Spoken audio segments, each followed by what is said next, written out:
Assalamualaikum warahmatullahi wabarakatuh. Perkenalkan, nama saya Rifki Farhansyar dengan NIM C1D1230655. Di sini saya akan menjelaskan dari beberapa 4 soal. Yang pertama itu definisi dari dan pentingnya manajemen risiko cyber.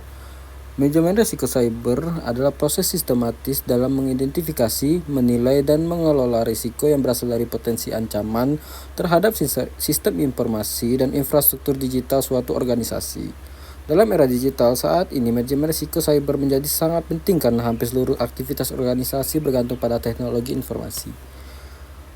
Serangan cyber yang tidak terdeteksi atau tidak ditangani dengan baik dapat menyebabkan kebocoran data, gangguan operasional, kerugian finansial, dan rusaknya reputasi perusahaan. Oleh karena itu, organisasi perlu memiliki pendekatan yang terstruktur untuk menangani risiko-risiko ini secara proaktif. Risiko operasional, risiko finansial, dan risiko cyber memiliki karakteristik yang berbeda namun saling berkaitan. Risiko operasional adalah risiko yang muncul akibat kegagalan sistem internal, proses, atau manusia.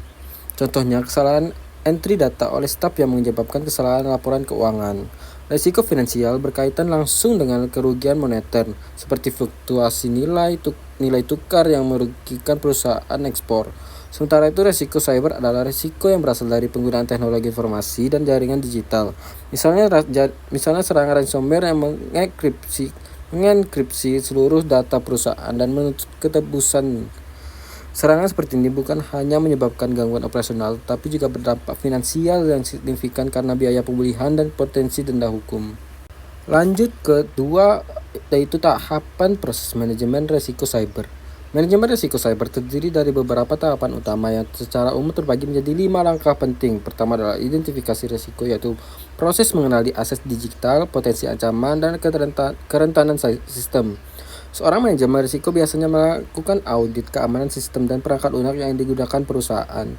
Tahap kedua adalah analisis risiko, di mana risiko yang telah diidentifikasi dievaluasi berdasarkan tingkat kemungkinan dan dampaknya. Ini dapat dilakukan dengan pendekatan kuantitatif maupun kualitatif. Tahap ketiga adalah evaluasi risiko, yakni menentukan tingkat risiko yang dapat diterima oleh organisasi dan yang harus ditindaklanjuti. Manajemen risiko kemudian menentukan prioritas penanganan. Keempat adalah penanganan risiko, yaitu memilih dan menetapkan strategi yang sesuai, seperti mitigasi atau transfer risiko. Misalnya perusahaan dapat memperkuat firewall atau melatih karyawan dalam praktik keamanan cyber.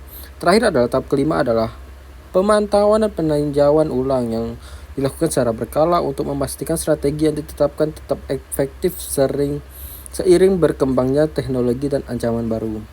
Yang ketiga adalah identifikasi aset, ancaman, dan kerentanan. Dalam proses manajemen risiko cyber, identifikasi terhadap aset, ancaman, dan kerentanan merupakan langkah yang sangat krusial. Aset adalah segala hal yang bernilai bagi organisasi seperti data, sistem IT, dan perangkat keras. Ancaman adalah segala potensi yang dapat merusak atau mencuri aset seperti serangan dari hacker atau malware. Sedangkan kerentanan adalah kelemahan dalam sistem atau prosedur yang bisa dimanfaatkan oleh ancaman untuk menyerang. Misalnya dalam konteks sebuah perusahaan e-commerce, aset yang penting bisa berupa database pelanggan yang menyimpan informasi pribadi dan histori transaksi. Ancaman yang mungkin dihadapi adalah serangan phishing yang menargetkan pelanggan atau agar memberikan informasi login. Sementara itu, kerentanan bisa berasal dari penggunaan password yang lemah oleh admin situs yang bisa dieksploitasi oleh peretas untuk mendapatkan akses ilegal ke sistem.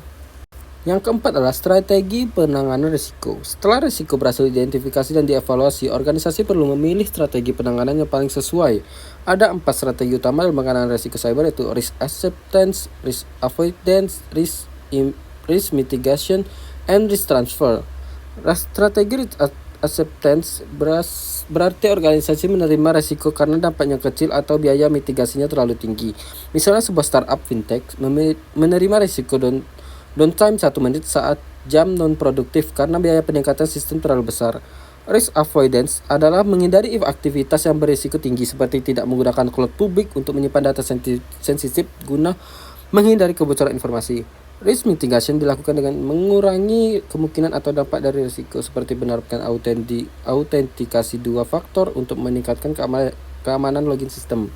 Sementara itu, risk transfer berarti memindahkan risiko ke pihak ketiga seperti dengan membeli polis asuransi cyber untuk menanggulangi kerugian akibat serangan malware. Kerugian akibat setiap strategi ini perlu disesuaikan dengan kebutuhan kapasitas organisasi dalam mengelola ancaman cyber yang dihadapi.